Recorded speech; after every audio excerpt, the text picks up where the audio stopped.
ওসমান গনি ভাই লিখেছেন যে পুকুরটি করতে কত টাকা খরচ লাগবে, ইট বালি সিমেন্ট কি পরিমাণ লেগেছে জানাবেন। তো পুকুর তৈরিতে কত টাকা খরচ আসছিল এটা জানানোর জন্য কিন্তু আমি সরাসরি আপনার এই যে একেবারে খাতায় লিখে নিয়ে আসছি, কারণ এখন কিন্তু পুকুরটা একদমই শুকনা আপনারা দেখতে পারতেছেন।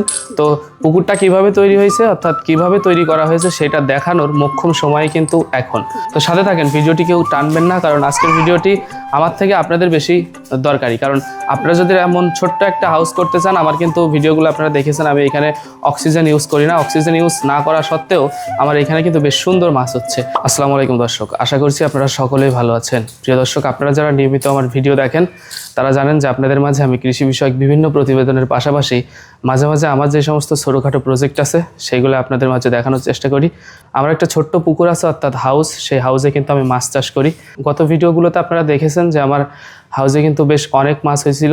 তো এখন যেহেতু শীতকাল, এখন কিন্তু পুকুরে কোনো পানি নেই এবং আমার পুকুরের পানিও কিন্তু শুকায় যাচ্ছিল, এই কারণে পুকুর সেচে আর কি মাছগুলো ধরে ফেলা হয়েছে। এবং আজকে কিন্তু আমি আপনাদেরকে জানানোর চেষ্টা করব যে আমি এই পুকুরটা কিভাবে তৈরি করেছিলাম। আমাদের অনেক ভাইয়ের কিন্তু কমেন্ট ছিল এরকম যে পুকুর তৈরিতে কত টাকা খরচ আসছে এবং কিভাবে তৈরি করা হয়েছে, নিচে ঢালাই দেওয়া নাকি সলিং দেওয়া, অর্থাৎ এই পুকুর তৈরিতে কত টাকা খরচ হয়েছে এবং কিভাবে পুকুরটা তৈরি করা হয়েছে সেটাই কিন্তু আজকে আমি আপনাদেরকে জানানোর চেষ্টা করব।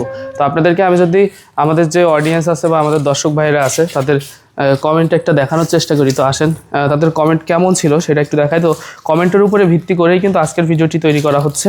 তো সরাসরি আপনারা যদি একটু দেখেন, এই জায়গায় আমাদের একজন ভাই, আচ্ছা পুকুর তৈরিতে কত টাকা খরচ হয়েছে ভাই, আর একজন লিখেছে ভাই এই হাউসটা বানাতে কত টাকা লেগেছে। এটা হচ্ছে একদিন আগে ভাই প্রশ্নটা করেছিল যে এই হাউসটা বানাতে কত টাকা খরচ হয়েছে। আর ওসমান গনি ভাই লিখেছেন পুকুরটি তৈরি করতে কত টাকা খরচ লাগবে, ইট সিমেন্ট কী পরিমাণ লেগেছে সেটা জানাতে। অর্থাৎ আমাদের এই ওসমান গনি ভাইয়ের কমেন্টের উপর ভিত্তি করেই কিন্তু আজকের ভিডিওটি তৈরি করা হচ্ছে। বেশ কয়েকদিন আগে আমার একটা ভিডিও খুব ভালো ভিউ আসছিল, সেটা হচ্ছে আপনার এই পুকুরেরই ভিডিও, 60,000-এর উপরে আপনার ভিউ আসছে, প্রায় 62,000 মতো।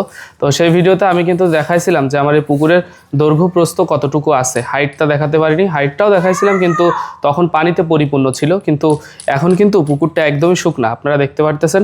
তো পুকুরটা কিভাবে তৈরি হয়েছে অর্থাৎ কিভাবে তৈরি করা হয়েছে সেটা দেখানোর মোক্ষম সময় কিন্তু এখন। তো আজকে আমি আপনাদেরকে চলেন দেখাই, বেশি কথা না বাড়িয়ে দেখানোর চেষ্টা করি যে এই পুকুরটা কিভাবে তৈরি হয়েছিল এবং খরচ কেমন আসছে। আমি কিন্তু সরাসরি খরচ যতটা হয়েছিল সেইগুলো কিন্তু একেবারে খাতায় লিখেই নিয়ে আসছি আপনাদের জন্য। আসেন সরাসরি আমরা আপনাদেরকে আগে দেখাই যে কী দেখি অবস্থা। আমি কিন্তু একেবারে যে বিষয়টা আপনাদেরকে প্রথম থেকেই বলার চেষ্টা করতেছি, পুকুরটা তৈরিতে আমরা প্রথমে আপনার উপরে যে ইটগুলো দেখতেছেন ওইটা হচ্ছে 5 ইঞ্চি গাঁথনি বলে, আর এইখান থেকে শুরু করে অর্থাৎ 6 ফিট, এইখান থেকে শুরু করে একদম মাটি পর্যন্ত আমি কিন্তু টোটাল আপনার 6 ফিট গাঁথনি দিছি। আর হাই দৈর্ঘ্যে আছে অর্থাৎ এই সাইড থেকে এই সাইড পর্যন্ত টোটাল আপনার দেখি আমি দৈর্ঘ্য আছে হচ্ছে 26 ফিট এই সাইড থেকে এই সাইড, আর প্রস্থ অর্থাৎ এই যে এই পাশ থেকে আপনার মানে আমি যেমনটা দেখাচ্ছি আপনারা বুঝতে পারতেছেন কিনা, এই পাশ থেকে পুরোপুরি এই পাশ পর্যন্ত আছে হচ্ছে আপনার 18 ফিট।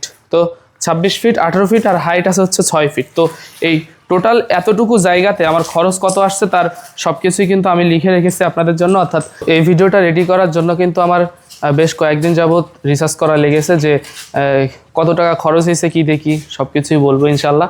তো সাথে থাকেন, ভিডিওটি কেউ টানবেন না, কারণ আজকের ভিডিওটি আমার থেকে আপনাদের বেশি দরকারি। কারণ আপনারা যদি এমন ছোট্ট একটা হাউস করতে চান, আমার কিন্তু ভিডিওগুলো আপনারা দেখেছেন, আমি এখানে অক্সিজেন ইউজ করি না। অক্সিজেন ইউজ না করা সত্ত্বেও আমার এখানে কিন্তু বেশ সুন্দর মাছ হচ্ছে। তো এরকম একটা হাউস আপনারা করে যদি আপনাদের পরিবারের মাছের চাহিদা মেটাতে চান, তাহলে আমি আপনাদেরকে রেকমেন্ডেশন করব যে ইনশাল্লাহ আপনাদের 5 থেকে 6 সদস্যের একটা ফ্যামিলি যদি হয়, তো এরকম একটা হাউসে মাছ চাষ করলে খুব সুন্দর আপনারা মাছ দেখা যাচ্ছে নিজেদের ফ্যামিলির মাছের চাহিদা খুব সুন্দরভাবে মেটাতে পারবেন। তো পুকুর তৈরিতে কত টাকা খরচ আসছিল এটা জানানোর জন্য কিন্তু আমি সরাসরি আপনার এই যে একেবারে খাতায় লিখে নিয়ে আসছি, কারণ এখানে কিন্তু আমাদের যতগুলো যেই প্রয়োজনীয় জিনিসগুলো লাগিয়েছে আপনার ইট বালু সিমেন্ট এবং যে মিস্ত্রি খরচটা সরাসরি এটা কিন্তু আমি একেবারে দেখতেছেন খাতায় লিখেই তারপর নিয়ে আসছি শুধুমাত্র আপনাদেরকে দেখানোর জন্য। তো একটু ক্লোজ হন, আপনাদেরকে দেখাই যে এইখানে আমার কেমন টাকা খরচ আসছিল। প্রথমত আমরা যদি ইটের হিসাব করি, কারণ এমন একটা পুকুর তৈরি করতে গেলে প্রথমে লাগবে হচ্ছে আপনার ইট। এই যে ইট 7,000 পিস, টোটাল আপনার 3.5 গাড়ি, যার দাম হচ্ছে 60,000 টাকা। আচ্ছা, এখানে বালি লাগিয়েছে হচ্ছে আপনার হাফ গাড়ি। তো হাফ গাড়ি পরিমাণ বালির দাম আসছে হচ্ছে 10,000 টাকা। সিমেন্ট ছিল 50 বস্তা। 50 বস্তা সিমেন্টের দাম আছে হচ্ছে 27,500 টাকা। 7 ফিট পুকুর খোঁড়া, অর্থাৎ একেবারে মাটির থেকে উপর পর্যন্ত যে পুকুরটা খোঁড়া, সেটার খরচ আসছে হচ্ছে আপনার 20,000 টাকা, মানে নিচে থেকে শুরু করে একেবারে উপর পর্যন্ত। আর নিচে পলিথিন বিছানো আছে হচ্ছে আপনার 5 কেজি। 5 কেজি পলিথিনের দাম 1200 টাকা। পলিথিন, ইট এবং খোঁড়া চারিদিক হিসাব করে আপনার আরেকটা বিষয় আরেকটু বলে রাখি, টোটাল খরচের হিসাবটা আগে দিয়ে দিই, তারপর কথা বলতেছি। এবার হচ্ছে মিস্ত্রি খরচ, গাঁথনি অর্থাৎ ইটের গাঁথনি দেওয়া লাগিয়েছে হচ্ছে আপনার মিস্ত্রির খরচ সহ 17,000 টাকা। প্লাস্টার এবং কমপ্লিট, টোটাল কমপ্লিট করার জন্য প্লাস্টার এবং এই যে সাইডে গ্র্যাটিং দেওয়া আছে, এটা দেওয়ার পরে আপনার টোটাল 10,000 টাকা লাগছে, এখানে 10,000, তাহলে মোট আমরা এখানে 1,45,700 টাকার একটা হিসাব পাইছি। এখানে সিঁড়ির একটা হিসাব দেওয়া ছিল, তো সিঁড়ির জন্য আপনারা আরও 10,000 কি 15,000 টাকা অ্যাড করতে পারেন। এই যে ছোটো ছোটো যে সিঁড়িগুলো আছে, সিঁড়ি দিতে চাইলে এখানে আপনাদের আরও 10-15,000 বেশি অ্যাড হবে। টোটাল 1,45,000, তো আপনারা 1.5 লাখ টাকা আমি এখানে বেশি বেশি হিসাব করে দিচ্ছি, সব কিছু বেশি পরিমাণ দেওয়া আছে, যাতে করে আপনারা খরচের সময় যাতে আপনাদের একটু কম হোক। অর্থাৎ আমি যদি আপনাদেরকে বেশির হিসাব দিয়ে দিই, সেক্ষেত্রে আপনাদের কিন্তু কম হবে, তখন দেখা যাচ্ছে কি আপনারা সঠিক হিসাবটা পাইলেন। তো এটাও কিন্তু একেবারে যে 100% সঠিক সেটাও না, এখানে কম বেশি হতে পারে। 1,45,700 থেকে আপনার 1.5 লাখ পর্যন্ত যেতে পারে, বা আরও কমও হতে পারে। তো কথা হচ্ছে যে খরচের হিসাবটা দেখলেন 1,45,000 টাকা। এ পর্যন্ত যতটুকু দেখালাম সেইখানে কিন্তু আমরা দেখাইছি যে খরচ হয়েছে হচ্ছে আপনার 1,45,000। তো এখন দেখাই যে পুকুরটা কিভাবে তৈরি করা হয়েছে। ইটের গাঁথনি কিন্তু আমরা একেবারে নিচু থেকে, এখানে কিন্তু নিচে আরও 1 ফিট গাঁথনি দেওয়া আছে, 1 ফিট থেকে টোটাল 6 ফিট, অর্থাৎ 7 ফিটের একটা খোঁড়া, 7 ফিট খোঁড়ার খরচও আপনাদেরকে বলেছি। এবং তারপর হচ্ছে এই যে সলিং দেওয়া আছে, ওই 1 ফিট মতো আপনার প্রথমে ইট বিছানো আছে। টোটালটা আপনার পুরো যে পুকুরটা আছে পুরোটাই কিন্তু আপনার ইট বিছানো। তো ইটের উপরে আমরা হচ্ছে আপনার এই যে পলিথিন বিছাই দিছি, প্রথম পলিথিনের উপরে হচ্ছে আপনার ইট দেওয়া হয়েছে, ইটের সলিং। তো ইটের সলিং দেওয়ার পরে তার উপরে আমরা মনে করেন যে ঢালাই দিই নাই, অল্প পরিমাণ আপনার এই প্রায় 2 ইঞ্চি পরিমাণ আপনার যে সিমেন্ট বালি দিয়ে এটাকে হচ্ছে আমরা একটা প্রলেপ দিয়ে দিয়েছি সিমেন্ট বালির, তো তাতেই পানি টিকে আছে, অর্থাৎ গোড়া কিন্তু ঢালাই দেওয়া লাগেনি। গোড়ায় হচ্ছে ইটের সলিংয়ের উপরেই আমরা এটা করে দিয়েছি। তো এখন যে অবস্থা, কিছুদিন আগে দেখেছেন যে আমাদের এই পুকুর থেকে কিন্তু পানি বের হয়ে যাচ্ছে, হয়তো এখান থেকে যে ফাটল ধরেছে এই কারণে এই পানিগুলা বের হয়ে যাচ্ছে। আপনারা যদি এখানে একটু দেখেন, তো আমার কাছে আমার একটা ছোটোখাটো ভুল ছিল, সেটা হচ্ছে ইটের সলিং দেওয়ার পরে এর উপরে ঢালাই দিয়ে দিতে হতো, কিন্তু আমি তো ঢালাই না দিয়ে ডাইরেক্ট হচ্ছে আপনার অল্প পরিমাণ, হয়তো 1 ইঞ্চি পরিমাণ আপনার সিমেন্ট বালি দিয়ে এর উপরে আপনার প্রলেপ দিয়ে দিছি, কিন্তু তাতে কিন্তু কোনো কাজ হয়নি। মানে 2 বছর মতো পানি ঠিকঠাক ছিল, কিন্তু এখন হচ্ছে আপনার কিছুদিন যাবত হচ্ছে পানি দাঁড়াচ্ছে না। তো সেটা গেল।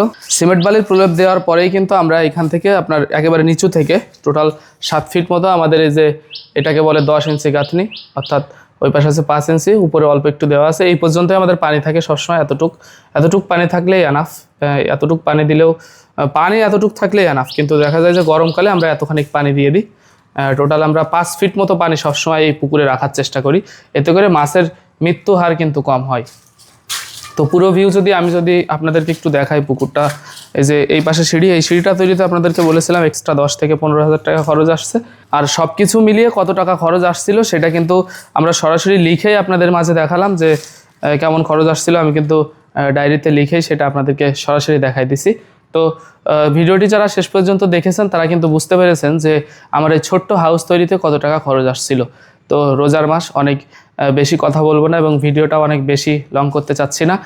আশা করা যায় আপনাদের খরচের বিবরণ জানার ইচ্ছা যাদের ছিল তারা ভিডিওটি দেখার পর খুব সুন্দর একটি ধারণা পেয়েছেন। টোটাল খরচ কত আসছিল সেটা সরাসরি আপনাদেরকে দেখাই দিলাম, এবং এখানে কম বেশি হতে পারে, অবশ্যই হয়তো 20,000 কমও লাগতে পারে, 20,000 বেশিও লাগতে পারে, জায়গা বুঝে হচ্ছে আপনার খরচের হিসাবটা। তো যারা জানতে চেয়েছিলেন পুকুর তৈরিতে কত টাকা খরচ আসছে তারা হয়তো তাদের প্রশ্নের উত্তরটা পেয়ে গেছেন। তো পরবর্তীতে আপনাদের যদি এই পুকুরের বিষয়ে কোনো কিছু জানার থাকে অথবা কৃষি বিষয়ক এবং বিভিন্ন ধরনের ফার্মিং বিষয়ক প্রতিবেদন যদি আপনারা দেখতে চান তাহলে অবশ্যই সাবস্ক্রাইব করে আমাদের সাথে থাকবেন, কারণ আপনাদের উপকারের সাথেই কিন্তু আমাদের এই অবিরাম ছুটে চলা। তো সকলে ভালো থাকবেন, আল্লাহ হাফেজ।